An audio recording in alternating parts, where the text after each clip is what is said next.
இந்த கோவிலுக்கு பார்த்தீங்கன்னா நம்ம தமிழர்களை விட அதிகமாக பார்த்தீங்கன்னா இந்த மார்வாடி ஆளுங்க தான் நிறைய பேர் வருவாங்க. ஏன் அவங்க நிறைய பேர் இங்கே வராங்கன்னு பார்த்தீங்கன்னா, ராமர் தான் அவங்களோட முக்கியமான கடவுளாக அவங்க வணங்குறாங்க.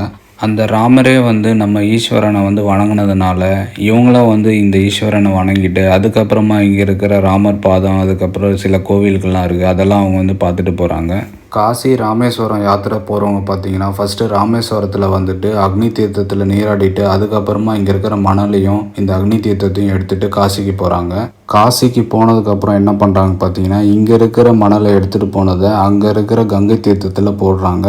அதே மாதிரி இங்கேருந்து எடுத்துகிட்டு போன அந்த அக்னி தீர்த்தத்தால் அங்கே இருக்கிற காசி விஸ்வநாதருக்கு அபிஷேகம் பண்ணுறாங்க.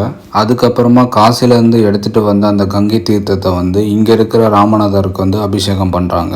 இந்த ராமேஸ்வரம் கோவிலுக்குள்ளே பார்த்தீங்கன்னா பர்வதவர்தினி அம்மன்ற ஒரு அம்மன் சன்னதியும் இருக்குது. இந்த கோவிலுக்கு பார்த்தீங்கன்னா மொத்தம் 4 வழி இருக்குது.